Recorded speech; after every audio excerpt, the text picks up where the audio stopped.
She didn't scream. She didn't cry. But when that U.S. passport hit the counter with a flat, final thud, everyone turned. The sound, plastic against cold marble, wasn't loud. But in a place like this? In a luxury bank lobby designed for high-net-worth clients with million-dollar portfolios and Rolexes ticking on their wrists? It hit like a shotgun blast. The man behind the counter didn't flinch. His name tag read, Blake. His suit was pressed, his cufflinks gold, and his smirk sharpened like a blade. "I suggest you take your business elsewhere," he said, not even making eye contact. "We're a private institution. This isn't the kind of place for people like you." The entire room froze. Camille Thompson didn't move. She didn't even blink.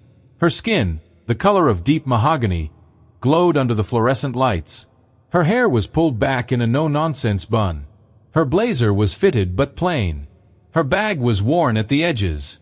To most in that lobby, she looked unremarkable. But the passport he'd tossed away? It flipped open on impact. And there it was, on page 3, stamped in bold above a crisp signature. Camille Thompson, Chief Executive Officer, Thompson Ventures Inc. The same Camille Thompson whose name appeared on the $3.5 billion healthcare innovation deal signed with Denver Capital Bank. The very bank Blake worked for. And the very deal that would have made him a hero, if he'd recognized her. This wasn't just a customer complaint. This wasn't about attitude. This was about identity. About perception. And about how ignoring the wrong person, on the wrong day, in the wrong way, can cost you everything. Because when Camille walked out of that building, she didn't just carry her passport. She carried the power to bring down a financial empire. And she was just getting started. Camille Thompson didn't look like the average billionaire CEO. She didn't wear flashy jewelry or fly around in a custom-painted jet. She didn't roll up to events in a Rolls-Royce with a private driver waiting outside. In fact, if you saw her walking down Market Street in downtown Denver, you might not even notice her at all. That was kind of the point. Camille was intentional about everything. How she walked, how she spoke, how she dressed. Her wardrobe was full of tailored navy blazers, not designer labels. Her shoes, comfortable flats for long days on the move. She didn't want attention. She wanted impact. She was 38 years old, tall, poised, with warm brown eyes that didn't miss a thing. Born and raised in Charlotte, North Carolina, Camille came from nothing. Literally nothing. Her mother worked double shifts as a nurse's aide. Her father disappeared before she turned 5. Camille grew up on food stamps and borrowed textbooks, but she never let her circumstances define her future. She was valedictorian of her high school class, full scholarship to MIT, graduated top of her class in biomedical engineering. Then, in what most people would call career suicide, she turned down job offers from Google, Pfizer, and Johns Hopkins to start her own biotech firm. In a garage, with a borrowed laptop and a $10,000 crowdfunding loan. 10 years later, Thompson Ventures Incorporated was one of the most innovative players in neurotech, developing implantable chips for spinal injury recovery. Her work was saving lives. Investors were lining up. And she had just signed a $3.5 billion strategic partnership with Denver Capital Bank to scale nationwide. It was supposed to be a formality, just another handshake and a wire transfer. But that's not what happened. The Denver branch was known as one of the most exclusive locations in the bank's portfolio. The kind of place where white marble floors reflected every ceiling light, and every chair in the lobby cost more than a month's rent. A sleek, modern cathedral to wealth. Clients walked in wearing $5,000 suits and left in Teslas and Bentleys. The staff, meanwhile, were trained not just in banking, but in profile recognition, PR language, and social hierarchy. Unspoken rules lived in the lighting, in the scent of citrus diffused through the air, in the subtle difference between a nod and a handshake. Camille walked in that morning wearing her usual uniform. Navy blazer, crisp white shirt, black pants, leather bag. Her outfit said, professional. Her face said, focused. But to the front desk? To the teller? She didn't look the part. And that's where the trouble started. Camille had entered that bank not just as a client, but as a business partner. She held in her briefcase the documents that would release Phase 2 of the Thompson Ventures rollout. Thousands of jobs, new research facilities, and life-changing treatment access across the country. But none of that mattered when she stepped up to the counter. To them, she was just another black woman asking questions. Just another interruption. An outsider who didn't belong in that polished space. What they didn't know, and what they were about to find out, is that Camille Thompson wasn't just a client. She was the bank's future. And in the next few hours, she would turn that pristine Denver lobby into the center of a scandal that would ripple through every corner of corporate America. The Denver Capital Bank branch didn't feel like a place for questions.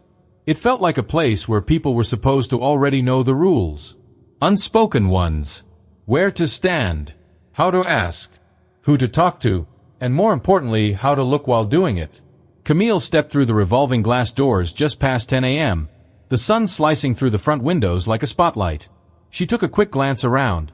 Ornate chandeliers, polished brass fixtures, fresh orchids on every desk. The place was quiet, controlled, almost reverent, like a luxury hotel lobby where money whispered instead of screamed. She walked up to the reception desk, where a young woman with perfect blowout hair and a glossy nameplate that read Alicia was typing quickly on a keyboard, her AirPods tucked discreetly beneath honey blonde curls. Camille waited. One beat. Ooh. Alicia didn't look up. Finally, Camille spoke, polite but firm. Good morning.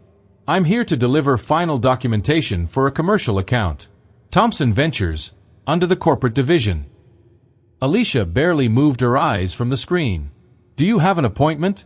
She asked flatly. No, Camille said, but I've been corresponding directly with your executive team. This was a scheduled walk-in drop-off. Alicia sighed, her lips barely twitching. We're extremely busy today, she replied, motioning toward the half-empty lobby as if it proved her point. And without a formal booking, I'm afraid you'll need to wait. Maybe 45 minutes. Could be longer. Camille glanced at her phone. She had a conference call in 90 minutes and another board meeting right after. Still, she nodded calmly. I'll wait.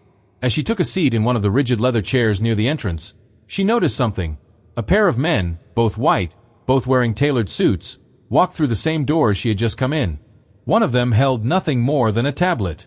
The other wore loafers with no socks and carried a duffel bag. Alicia looked up instantly. Her smile bloomed like spring.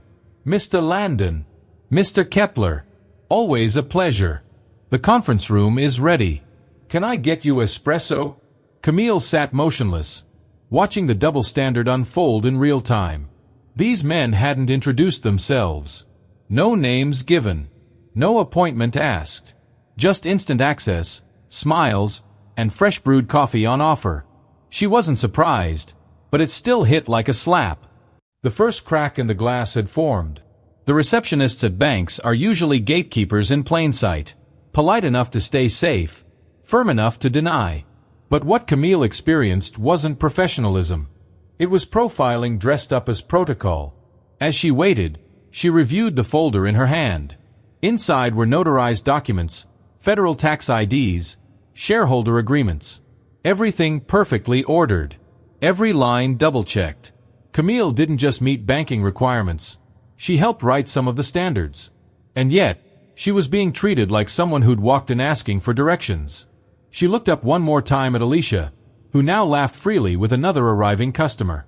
The tension hadn't exploded yet, but it was brewing, quiet, sharp, and steady. And it wouldn't stay quiet for long. Part 4. Public Disrespect and Humiliation. 640 words. After 45 minutes of silence and half-hearted smiles from the front desk, Camille's name was finally called. Alicia didn't bother to look up as she gestured lazily toward the teller line. Lane 5. Someone will help you, she muttered, already focusing on the next customer. Someone wearing a Rolex and a navy pinstripe suit. Camille picked up her folder and walked to lane 5. The teller behind the glass was a young man in his early 30s. Crisp white shirt, expensive haircut, a nameplate that read Blake M. He looked up just long enough to scan her outfit and immediately narrowed his eyes. Camille offered a polite nod and began. Good morning. I'm Camille Thompson, CEO of Thompson Ventures. I'm here to finalize a corporate deposit and deliver documents related to our joint investment agreement. The files are already logged under your commercial department's name. Blake didn't respond. Instead, he leaned back slightly and gave her a once-over. His gaze moved from her face, to her bag, to her shoes, and finally back to her face, his expression unreadable. "Do you have ID?" he asked, flat. Camille opened her passport to the identification page and slid it under the glass partition, along with a certified check, stamped and sealed by a New York trust agency. Blake picked up the passport with the tips of his fingers, as though it were sticky, and stared at it without saying a word. Seconds passed. Then, with one swift motion, he tossed it onto the counter. It landed face down with a hollow slap that seemed louder than it should have been. The entire lobby went still. Camille didn't react. Not outwardly. But her chest tightened. Her fingers twitched. She bent down slowly, picked up her passport, and looked Blake directly in the eye. There was no apology.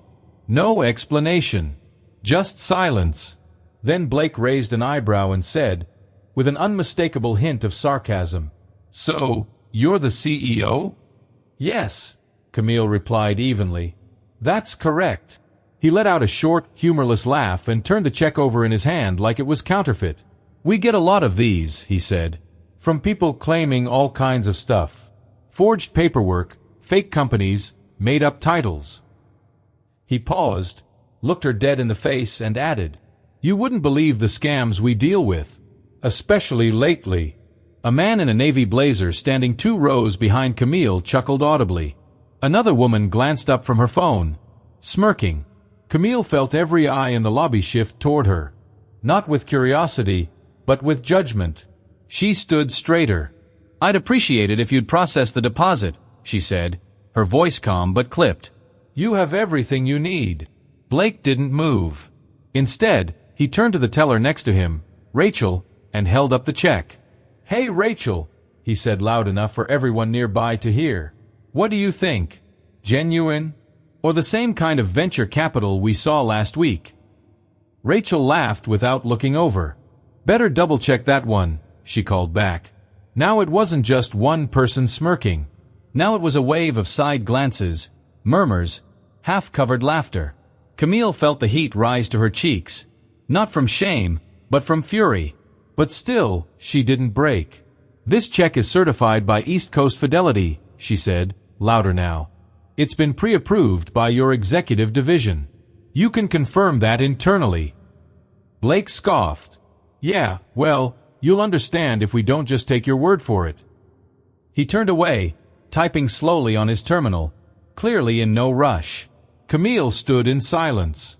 Her breath steady, her gaze unshaken. She wasn't just being delayed. She was being humiliated. Deliberately. Publicly. And that, she knew, was going to cost someone much more than just time. Camille didn't yell. She didn't slam her fist on the counter. She didn't ask for a manager. Not because she wasn't angry, but because she knew, intimately, painfully, that in rooms like this, a black woman's anger was never seen as justified. It was seen as proof. Proof that she didn't belong. Proof that she was unprofessional. Proof that the suspicion wasn't just prejudice. It was instinct. So she stood perfectly still, her passport in one hand, the certified check in the other. Inside, her thoughts moved like wildfire. She could feel the burn of humiliation rising in her throat, taste the bitterness of public disrespect on her tongue. But she swallowed it, not out of weakness, but out of something much harder. Control. She adjusted the strap of her leather bag and looked Blake squarely in the eyes. "I'll wait," she said calmly. Blake didn't respond. He simply kept typing, deliberately slow, each keystroke like a petty insult. His expression, blank. His tone, non-committal. Camille took one step back from the counter and stood in silence, the air thick around her. She became aware of every rustle, every breath, every whisper echoing off those expensive marble walls. The receptionist, Alicia, peeked over from her desk. Their eyes met for a split second, but Alicia quickly looked away. Even the other tellers, the ones who weren't directly involved, avoided eye contact. It wasn't ignorance. It was silence as policy. Silence as protection. The kind of silence that preserves power by pretending nothing happened. And yet, despite the heat in her chest and the tightness in her jaw, Camille's body remained calm. Her chin stayed high. Her posture straight. She reminded herself of something her mother once said. You don't have to raise your voice when you're already standing in the truth. She repeated that sentence like a mantra, again and again, until the sting in her eyes faded, until her shoulders relaxed, until she remembered who she was. Camille Thompson, MIT grad, founder, visionary, CEO of a biotech company that had changed lives, literally rewired spinal cords. She wasn't a suspect. She wasn't a problem. She wasn't a charity case asking for help. She was a key partner in a $3.5 billion deal. And they had just disrespected her in front of a room full of strangers like she was nothing. But she knew the truth. And that truth, it was about to shake this bank to its very foundation. By the time Camille stepped out of the bank's glass doors, her hands were shaking, but not from fear. They shook from restraint, from the sheer force it had taken to hold back the fire burning in her chest, from the weight of every stare she'd endured in that lobby, from knowing, without a doubt, that she'd just been dismissed by people who had no idea who they were dealing with. She walked 2 blocks down to her office building, each heel click echoing like a countdown. Up the elevator, past her assistant's desk, into her corner suite on the 28th floor, with a panoramic view of downtown Denver. The city was calm, bright, busy, but Camille was already somewhere else, mentally retracing the moments inside the bank, rewinding every slight, every smirk. She didn't sit down. She walked straight to her locked cabinet, pulled out a thin black folder, and placed it gently on her desk. At the top, embossed in gold, Strategic Partnership, Denver Capital Bank plus Thompson Ventures Inc. Inside, signed agreements, notarized forms, due diligence audits, and email trails that stretched back 6 months. And at the very center, one crisp, perfect page bearing 2 signatures. Camille Thompson, CEO, Thompson Ventures Inc. Marcus D. Baldwin, Executive Vice President, Denver Capital Bank. A $3.5 billion commitment. Fully approved. Publicly announced. Scheduled for rollout that same quarter. Camille flipped to the last page, a letter of intent from the bank's legal division, welcoming Thompson Ventures as a critical innovation partner and equity stakeholder. Critical. Not optional. Not temporary. Critical. And today, that same institution had treated her like a fraud. She picked up her phone and dialed directly to Baldwin's executive office. A receptionist answered. Good morning. This is Mr. Baldwin's office. How may I help you? This is Camille Thompson, she said clearly. I need to speak with him directly. It's urgent. There was a pause.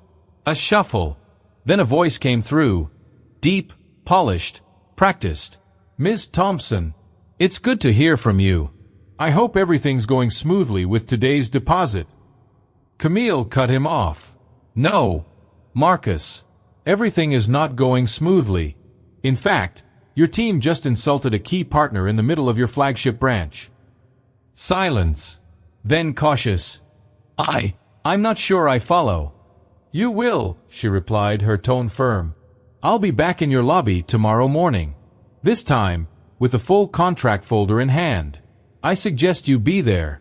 Because if this isn't handled properly, that $3.5 billion deal, it dies before it even launches. Before he could respond, she hung up. She stood by the window, folder in hand, and looked out over the city. She thought of every time she'd been underestimated, every door she'd had to push open herself, every man who assumed she worked the front desk, every woman who thought Camille must be the assistant, not the founder. This wasn't just about her anymore. It was about every person who'd ever been made to feel small in a place they had built. And tomorrow, she would walk back through those doors not just as a CEO, but as the woman holding their future in her hands. The next morning, Camille didn't just walk into Denver Capital Bank. She arrived. Everything about her presence was different. Intentional. Tactical. Her black suit was tailored to perfection.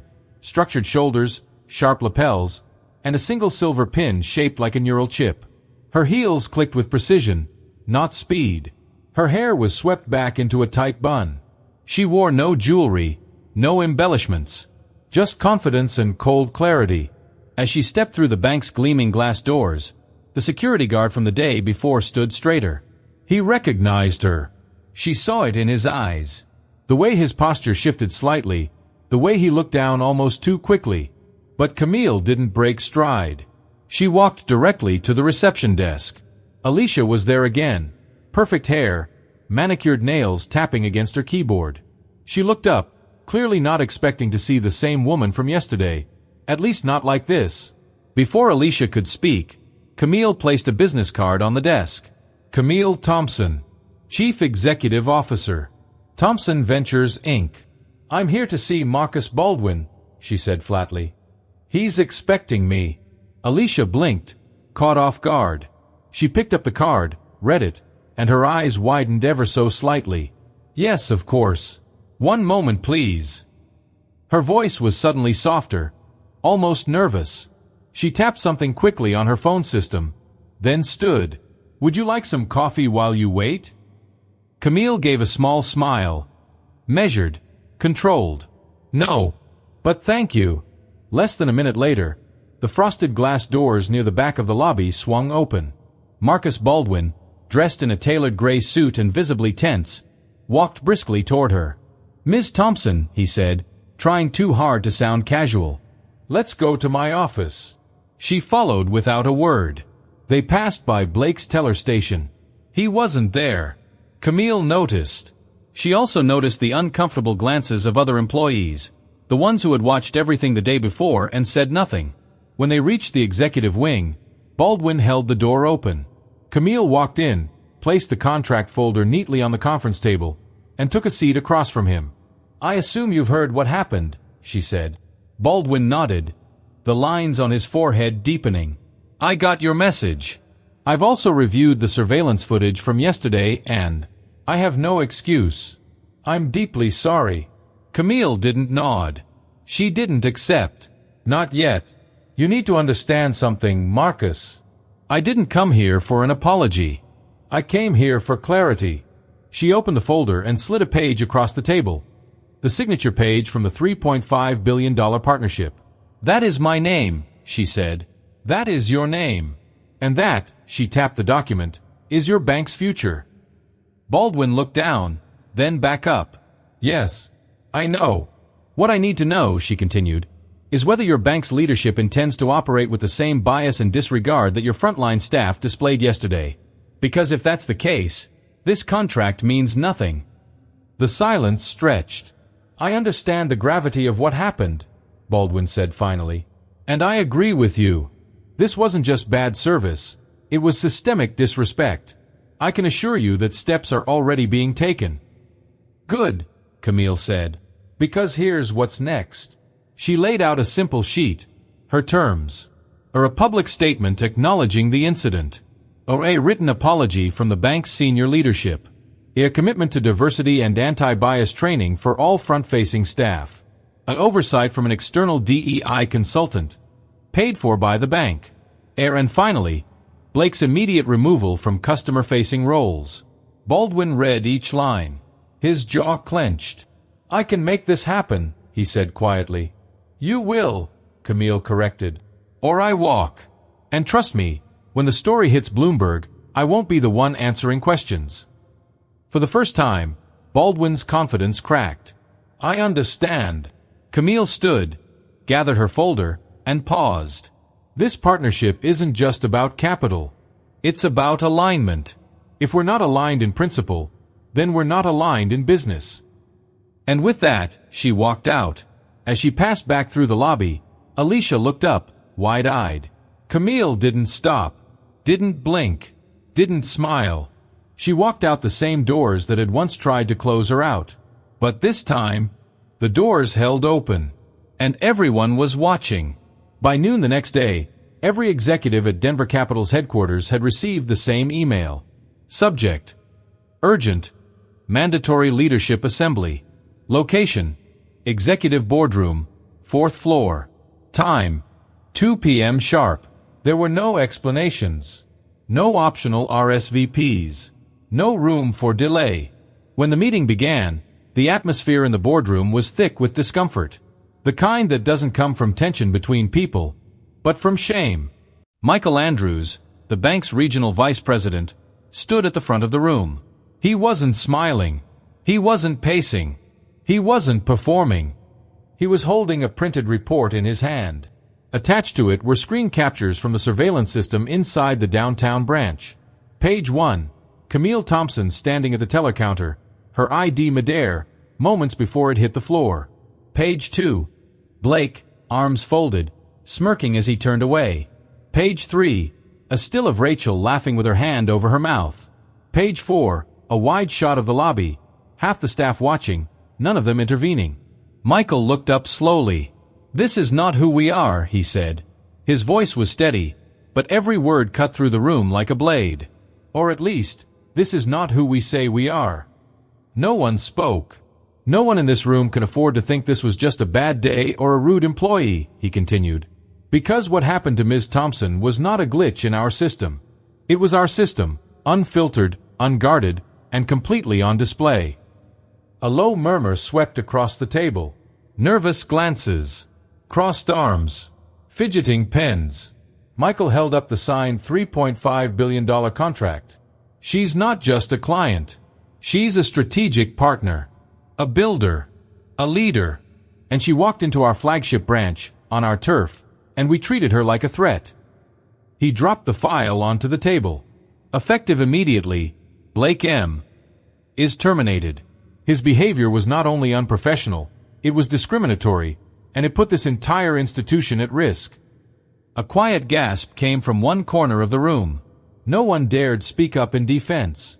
Rachel J., the teller who encouraged and laughed during the interaction, is placed on unpaid suspension. She will be required to complete a full course in diversity accountability. Any repeat offense means permanent dismissal. He turned toward the HR director. Alicia, the front desk receptionist, will be officially reprimanded for negligence and lack of intervention. Her future conduct will be closely reviewed. Michael took a deep breath. And finally, Thomas Kent, the branch manager on duty, has been removed from all managerial duties and reassigned. His failure to foster an inclusive and respectful environment, especially in front of our top-tier partners, was unacceptable. The silence was louder than ever. Then, slowly, Michael continued. "We're implementing a mandatory anti-bias and equity training program, bank-wide. It begins this quarter. No opt-outs. Every employee, from security to C-suite, will complete it." He looked each executive in the eye. "If you're uncomfortable with that, this may no longer be the right place for you." No one left. The meeting ended with no applause. No backpats. Just quiet footsteps and bowed heads as the leadership team filed out, each person more aware of their role in the silence that allowed the incident to happen. As Michael remained behind in the now empty room, he looked out the window toward the city skyline. He thought of Camille, of the way she stood tall, spoke clearly, demanded better, not with threats, but with undeniable truth. And in that moment, Michael knew, this wasn't just about one woman, one incident, or even one bank.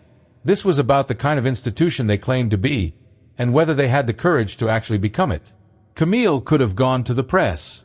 She could have blasted the incident across social media, triggered a PR crisis for Denver Capital, and watched the world rally behind her name. But that wasn't her style. Camille didn't want attention. She wanted transformation. So instead of going viral, she went to work. 2 weeks after the meeting with Marcus Baldwin, Camille filed legal paperwork for a new non-profit arm of her company. It would be called Empower EQ, a direct response to the experience she'd endured, and a proactive solution for others facing the same invisible walls. EQ stood for emotional intelligence, but also equity. Because Camille believed success didn't just require IQ or funding, it required dignity, visibility, and access. Empower EQ wasn't flashy. It didn't launch with a champagne toast or a TED Talk. It started in a shared co-working space on the east side of Denver, with 3 folding tables, 1 laser printer, and a single mission: to help women of color navigate the financial world with confidence, tools, and community. First, it was just workshops. Camille led them herself. Every Saturday morning, she stood in front of a small room, whiteboard in one hand, coffee in the other, and taught the things nobody had ever taught her. a how to open a business account without being underestimated, a how to pitch to male-dominated investment rooms, a how to spot the difference between bias and policy, and how to challenge both, a how to walk into a bank and own your presence. Women from all over the city showed up, some in business casual, some in hoodies, some with toddlers on their hips. They took notes furiously. They asked questions they were always afraid to ask. They shared stories of being dismissed, talked down to, passed over. And Camille didn't just teach. She listened. She looked them in the eye and said, "You belong in that room. And if the room wasn't built for you, build a new one." By month 3, Empower EQ had outgrown its starter space. A local community foundation offered a new location, rent-free. Camille hired 2 part-time staffers, a financial advisor and a trauma-informed counselor. Because the truth was, money and dignity weren't separate. They were intertwined. Soon, the nonprofit expanded. They offered startup grants for first-time founders, mock interview panels with real VCs, and monthly sessions called Bank Talk, where real bankers, trained in DEI, would field raw, unfiltered questions from women who'd once been afraid to walk through the door. Camille never missed a session. She didn't come in as a guest speaker or figurehead. She came in with her sleeves rolled up, ready to grind, answer questions, troubleshoot QuickBooks errors, or even babysit a toddler while a mom pitched her first idea. And word spread, not through algorithms or headlines, but through whispers, texts, and trust. By the end of the year, Empower EQ had helped over 400 women secure capital, open business accounts, and gain the confidence to walk into any boardroom like they belonged there. And slowly, banks started to notice. Some reached out to Camille directly, asking how they could partner. She didn't say yes right away. First, she asked the hard questions. What's your internal hiring breakdown? What happens when a black woman walks into your lobby? Can you guarantee she'll leave feeling seen, not surveilled? Only then, when the answers were honest, did Camille agree to collaborate. She hadn't just created a program. She'd started a quiet revolution. And in doing so, she gave hundreds of women something more powerful than a loan or a logo. She gave them permission to stop asking for space and start owning it. Camille never wanted to be the center of a story like this. She didn't build her company to prove a point. She built it to solve a problem, to heal people, to push technology forward and make life better for those who needed it most. But when the moment came, when her dignity was tossed aside with a passport and a smirk, she chose not to shrink. She chose to stand, not with rage, not with revenge, but with resolve. And that choice, it echoed louder than any headline ever could. In the months that followed, Camille was invited to speak at business forums, university panels, even a leadership summit in Washington, D.C., but it was her appearance at a local high school that left the deepest mark. She stood in front of a group of juniors and seniors, most of them young women of color, many of them still trying to figure out where they fit in the world. She didn't talk about boardrooms or billion-dollar deals. She talked about belonging. You don't need a permission slip to lead, she told them. You don't have to wait until someone lets you in. If the room doesn't see you, build a better room. One student raised her hand and asked, "But what if they think we don't belong?" Camille smiled. "They thought I didn't belong either," she said, "until they saw my name on a contract that could change their future. And by then, it was too late." Then she paused, looked around the room, and asked the question that had become her mantra. What would the world look like if we trusted people from the very first moment they introduced themselves? That question didn't come with easy answers, but it did spark reflection, in boardrooms, classrooms, and coffee shops across the country. Because Camille's story wasn't just about injustice. It was about what happens after. What happens when someone refuses to accept the smallness others try to force on them? What happens when a woman walks into a room and refuses to apologize for her presence? What happens when we choose dignity, not just for ourselves, but for everyone who comes after us? So here's what you take away from this story. Not just a headline, or a plot twist, or even a win, but this truth. Power doesn't always come with noise. Sometimes it comes with quiet conviction, and the courage to keep showing up, especially in places that once told you not to. Camille never raised her voice. She didn't have to, because she was the voice. And now, so are you. For weeks, Blake kept his head down. After the termination, he packed up his desk in silence. There were no handshakes, no farewell lunch, just a single security escort and the eyes of coworkers that once laughed with him, but now avoided him like a warning. At first, Blake was angry. He told himself it was an overreaction, that Camille was too sensitive, that she made it about race when it wasn't. He repeated those lines in his head like a shield. But something cracked when he got home and saw the story on local news. It wasn't Camille's name that got him. It was the video. The lobby camera footage showed him, tossing the passport, smirking, whispering with Rachel. And there was Camille, calm, professional, steady, while he looked like a caricature of the very thing he never thought he was. He sat in the dark that night for a long time. No TV, no phone, just stillness. He thought about his mother, a woman who worked nights as a nurse. About how she used to tell him, respect costs you nothing, but disrespect can bankrupt your character. And for the first time he understood. Blake reached out, not to Camille, not yet, but to a local non-profit he'd read about in the paper. It was called Bridge Forward, and it focused on equity in financial services. He asked to volunteer. Quietly, anonymously. They said yes. He started by helping file loan applications, mostly for immigrant families and small black-owned businesses. He sat through seminars, read DEI literature, asked uncomfortable questions. And slowly, the walls he'd built around his ignorance began to fall. One day, a woman sat across from him. Middle-aged, sharp voice, confident tone. She pulled out her certified check and handed over her documents. And Blake caught himself. He almost second-guessed her. Almost. But instead, he smiled, nodded, and said, "Looks perfect. Let's process this." The woman looked surprised, but not as surprised as Blake felt, at how right it felt to treat someone with dignity, without needing them to prove they deserved it. Redemption isn't loud. It's in the quiet choices. And for Blake, it began with one: to see people, not assumptions. Empower EQ was never meant to go national. It started in one room, in one city, led by one woman with a quiet voice and an unstoppable purpose. But purpose has a way of growing, especially when it's rooted in truth. Within the first year, word of Camille's program reached other cities. First came Seattle, then Atlanta, then Chicago. Local entrepreneurs and small banks reached out asking, "Can we use your model? Can we bring this here?" Camille's answer was always the same: "Yes, but only if you're ready to listen before you lead." She developed a simple replication toolkit. Nothing fancy, just a PDF, a training video, and a call for honesty. It asked 3 core questions. 1. Who are you overlooking in your own lobby? 2. What stories are being told through your silence? 3. Are you building systems for inclusion, or just slogans for press releases? Those questions sparked something bigger. By year 2, Empower EQ had 15 chapters nationwide.